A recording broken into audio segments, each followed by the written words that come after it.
menuju ke sebuah kulkas dan di sana ada beberapa potongan tubuh dari William. Dan ia pun mengambil potongan yang berupa tulang iga dari suaminya tersebut dan memasaknya. Setelah memasak tulang iga tersebut, Umaymah pun menikmatinya dengan perasaan yang bahagia. Ia mencampur dengan segala macam saus yang ia suka, termasuk kemudian ada potongan-potongan badan dari William yang dicampur dengan daging kalkun. Mari kita simak Detektif Jenayah.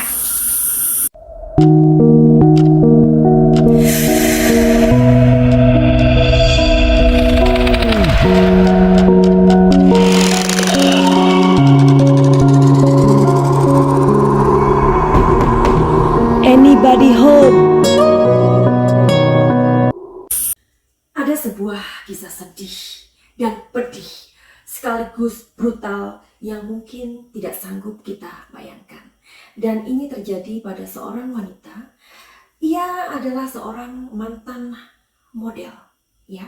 Dan dia berasal dari Mesir dan kemudian ia berimigrasi ke Amerika Serikat. Kisahnya kumulai saja. Ia bernama Umaymah Nelson. Tentu saja karena dia mantan seorang model. Tentu saja Umaymah ini memiliki paras yang sangat cantik.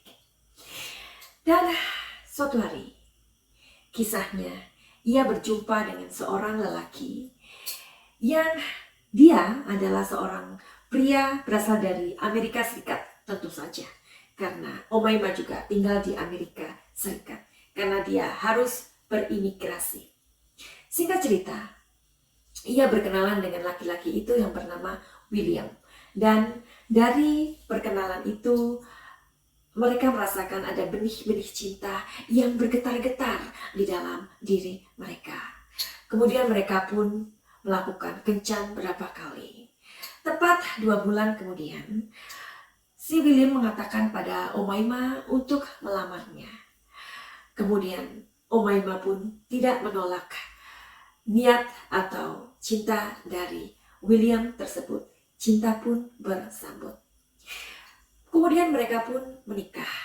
Setelah menikah, William ini dikenal adalah lelaki yang penuh perhatian, ya.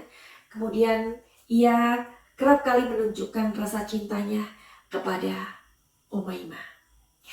William ini memiliki badan yang sangat besar dan tinggi, sedangkan Umaymah memiliki badan yang kecil dan sangat ramping. Kemudian cinta pun berlanjut dengan nampaknya mereka kelihatan begitu bahagia. Itu yang tampak atau dilihat dari luar. Pada tahun 1991, di bulan November tanggal 28, tepatnya malam itu adalah malam Thanksgiving. Dan pada saat itu terjadi peristiwa yang sangat menggegerkan, di mana si William ini dibunuh oleh. Malam itu, Umaymah menjadi kesetanan. Kemudian ia memukul William yang sedang duduk dengan sebuah setrika. Setelah dipukul oleh Umaymah berkali-kali, barulah pria tinggi besar itu pun roboh seketika. Saat itu, Umaymah membawa sebuah pisau yang ia bawa dari dapur, tentu saja. Kemudian Umaymah menancapkan gagang pisau itu berkali-kali ke tubuh William hingga William tewas. Setelah suaminya ini tewas, kemudian Umaymah menguliti tubuh suaminya tersebut, memotong bagian beberapa kali, termasuk lehernya digorok dan dipisahkan dari tubuhnya. Kedua tangan William pun digoreng. Gunanya adalah untuk menghilangkan sebuah jejak. Mungkin malam itu Umaymah merasa kecapean karena ia sendirian menghabisi tubuh suaminya, menggorok, memutilasi, dan memotong-motong. Kemudian Umaymah tertidur. Esok harinya ia bangun dan kemudian ia mandi dan segera ia berhias sangat cantik, melebihi dandanan Madam Suki di sini. Kemudian ia pun memoles sebuah lipstik dan bermake up begitu anggun. Umaymah pun menggunakan gaun merah yang sangat menyala, menggunakan sepatu high heel, dan rupanya ia seperti hendak mau ke pesta saja. Setelah ia selesai berdandan dan menikmati kecantikannya di depan cermin, Umaymah pun bergerak ke dapur. Ngapain dia di sana? Dan ia pun masak, menyelesaikan pekerjaannya semalam. Kemudian ia pergi menuju ke sebuah kulkas dan di sana ada beberapa potongan tubuh dari William. Dan ia pun mengambil potongan yang berupa tulang iga dari suaminya tersebut dan memasaknya.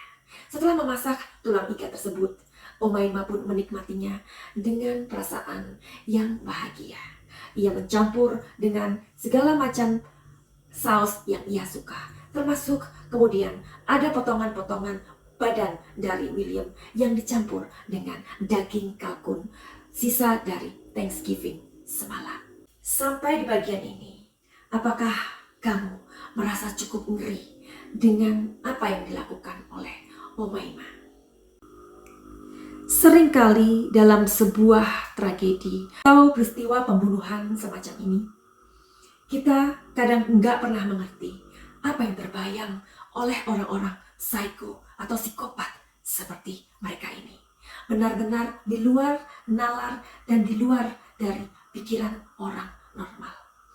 Pada saat itu kemudian Umaymah pun menghabiskan makanan yang ia masak yang terbuat dari daging suaminya sendiri. Sampai suatu hari kemudian ia merasa bahwa tulang-tulang dari tubuh suaminya itu sudah banyak dan harus dibuang. Suatu hari ia tidak tahu bagaimana caranya untuk membuang tulang-tulang atau sisa-sisa dari tubuh suaminya itu. Ia pun membutuhkan sebuah pertolongan dari orang lain. Tetapi ini ternyata adalah sebuah keteledoran dari Umaymah Nelson. Seperti yang kita dengar bahwa tidak ada kejahatan yang sempurna. Disinilah akhirnya perbuatan dari Umaymah Nelson pun terbongkar. Kemudian ia meminta tolong kepada temannya itu untuk membuang sisa-sisa dari tubuh suaminya itu dengan imbalan yang sangat besar, yakni 1 miliar. Temannya ini pun kemudian mau, tetapi ternyata dia juga adalah teman yang bermain dua sisi. Kemudian temannya ini mengambil uang yang diberikan kepada dirinya. Kemudian temannya ini pun menelpon polisi. Artinya ada orang-orang yang memang bermain cantik, yang bermain di dua kartu. Polisi pun segera bergerak dan kemudian menyelidiki apa yang sedang terjadi. Dan kemudian karena beberapa hari si William ini tidak masuk kerja, tentu saja menjadi sebuah pertanyaan di kalangan teman-teman di kantornya. Dan ada teman juga yang melaporkan bahwa William tidak masuk kerja sudah beberapa hari ini. Kemudian polisi segera mendatangi rumah Umaymah ini, dan di sana polisi menemukan banyak sekali jajaran darah dan ada beberapa tulang-tulang yang masih tersisa di sana. Mengerikan sekali. Kemudian Umaymah pun diinterogasi. Dan seperti biasanya, orang-orang psikopat atau pembunuh tidak akan pernah mudah untuk mengakui pembunuhan yang sudah dilakukannya. Dan itu pun terjadi dengan Umaymah. Akhirnya karena ia diinterogasi terus-menerus berkali-kali, akhirnya Umaymah pun mengaku bahwa ia adalah pembunuh dari suaminya sendiri atau William Nelson. Kemudian polisi pun bertanya, "Mengapa kamu membunuh suamimu sendiri dan memakan tulang iganya. Di luar dari dugaan kita semua bahwa suaminya yaitu William Nelson yang tampaknya seolah-olah dia adalah laki-laki yang baik, penuh perhatian, memanjakan istrinya dan mau memberikan apa saja yang diminta oleh Umaymah. Ternyata dia adalah seorang laki-laki yang kerap kali melakukan kekerasan seksual kepada Umaymah. Dan itu terjadi berulang-ulang. Sampai kemudian Umaymah mengatakan bahwa saya hanya membela diri. Jika aku tidak melakukan ini, akulah yang akan terbunuh. Aku senang karena aku sudah membunuh William Nelson dan memakan tulang iganya. Artinya, aku sudah menyelamatkan diriku sendiri dari kekejaman suamiku. Masih kata Umaymah di dalam pengakuannya yang kemudian ia berikan. Ia mengatakan, aku tidak menyesal membunuh suamiku karena ia sudah melakukan kekerasan seksual kepadaku berulang kali dan berulang kali. Setelah itu, dari pengakuan yang dikatakan sendiri, Umaymah pun dijatuhi sebuah hukuman, yakni 28 tahun di penjara. Dan ini termasuk adalah pembunuhan tingkat 2. Kemudian setelah itu Umaymah pun diperiksa gangguan jiwanya. Dan ternyata terkuaklah masa kecil tentang Umaymah yang malang. Seorang dokter spesialis jiwa yang bernama Dr. David J. Sefer mengatakan bahwa Umaymah adalah seorang yang mengalami gangguan pada mental yang disebabkan oleh pelecehan fisik dan seksual semasa ia masih kecil ketika ia masih tinggal di Mesir.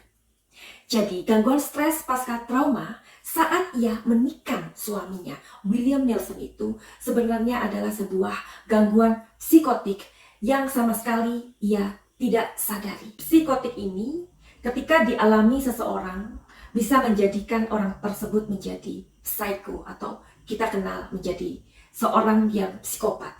Dan ia tidak bisa mengendalikan dirinya lagi. Artinya seseorang itu menjadi orang yang keluar dari dirinya sendiri. Jadi itulah yang disebut dengan kondisi psiko.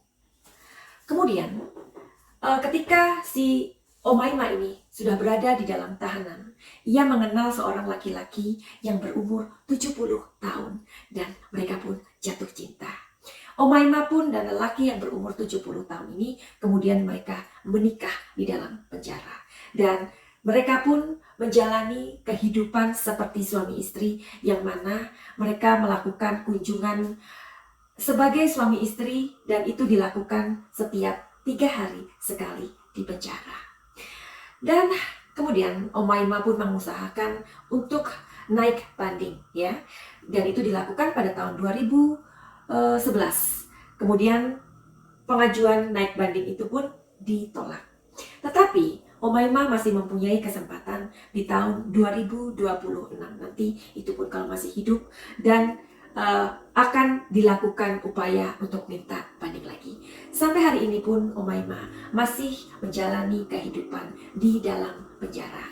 Dari kisah ini, apakah kamu mengerti bahwa perjalanan seseorang yang masih kecil itu, di mana seseorang ketika ia mengalami sebuah kesedihan, trauma, gangguan fisik ataupun mental, jika tidak disembuhkan, itu akan menjadi sebuah masalah baru. Hari ini, aku akan mengeluarkan 1 kartu atau 2 kartu untuk membaca tentang kondisi Umaymah saat ini. Tepatnya, aku akan make sure tentang kondisi kejiwaan Umaymah pada saat ia mengalami damage atau istilahnya kondisi yang hancur saat ia kecil. Apakah yang sedang terjadi dengan Umaymah Nelson?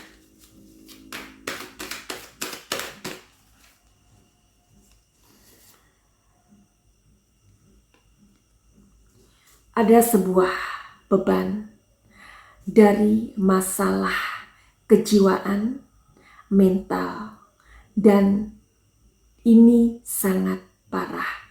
Seperti yang tadi aku katakan, jika seseorang mendapatkan sebuah masalah pada saat ia kecil, tetapi ia tidak berusaha untuk mengobati dirinya, maka sebuah bencana akan terjadi di masa depannya. Hari ini kita sudah belajar dari kehidupan Umaymah. Buat kamu yang mengalami sebuah luka, kehancuran, dan sebuah tragedi, carilah seseorang yang bisa menjadi guidance kamu, yang bisa menuntun kamu ke sebuah jalan di mana hati dan pikiranmu serta jiwamu disembuhkan. Kisah Umaymah Nelson ini aku akhiri di sini. Jika kamu mempunyai sebuah kepentingan dengan aku, silakan menuju deskripsi dan untuk melihat apakah kamu membutuhkan aku. Kisah ini kuakhiri. Semoga dalam sisa hidup ini kita bisa menyebarkan kasih dan cinta